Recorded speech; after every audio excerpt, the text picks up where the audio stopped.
Tuanze na kuangalia taarifa yake naibu rais Profesa Kithure Kindiki ambaye amesisitiza mpango wa serikali ya Kenya Kwanza kuibadilisha Kenya kwa miongoni mwa mataifa yaliyostawi, akisema kuwa utawala wake Rais William Ruto uko mbioni kutimiza ahadi hiyo.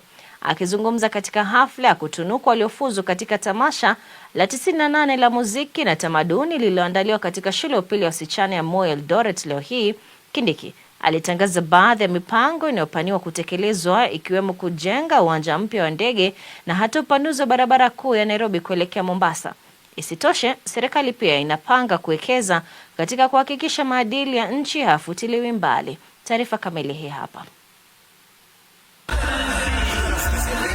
Naibu wa Rais Profesa Kithure Kindiki alikuwa mgeni wa heshima katika hafla ya kutunuku waliofuzu katika tamasha la 98 la muziki na tamaduni lililoandaliwa katika shule ya upili ya wasichana Moi Eldoret leo hii, ambapo alitilia mkazo wa serikali kuinua hadhi ya taifa la Kenya. Kindiki amesema kuwa Kenya imechelewa kwa muda mrefu kutatua changamoto zinazoikabili, hali inayokwaza utekelezaji wa ruwaza ya mwaka wa 2030. Aidha, amesema kwamba ndiyo maana serikali ya Rais William Ruto imejitwika jukumu la kufanya kila liwezalo ili kuhakikisha ndoto hiyo inatimia. We've made strides to provide water.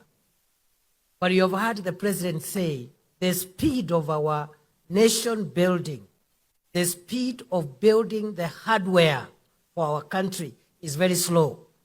That's why he has said we look for innovative ways of looking for resources to build more roads, to provide more water, to provide more electricity, and also to encourage manufacturing, to create enough jobs for our young people. That is how we build the hardware of our country.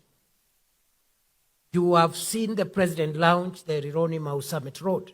During that road, which is going to be a signature project for this government, and the president has said by 2027, in the next 2 years, that section should be complete.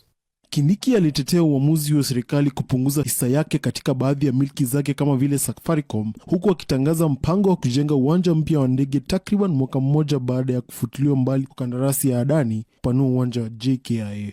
We are building a new airport at Jomo Kenyatta International Airport. The one we have is old. We want to move the number of people coming through Jomo Kenyatta International Airport from 8 million currently to 100 million so that we can match airports like the Dubai International Airport. Where do we get money from? We are looking at public-private partnerships.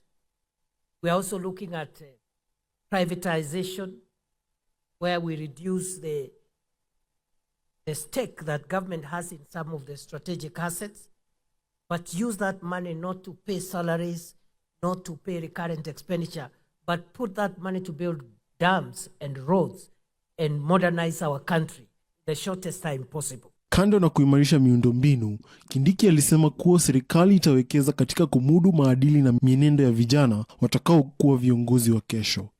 As much as we build the hardware of our country going forward, we want to invest more resources now in building the software of our country, promote good morals, because children who are intellectually gifted but they have poor morals are headed nowhere.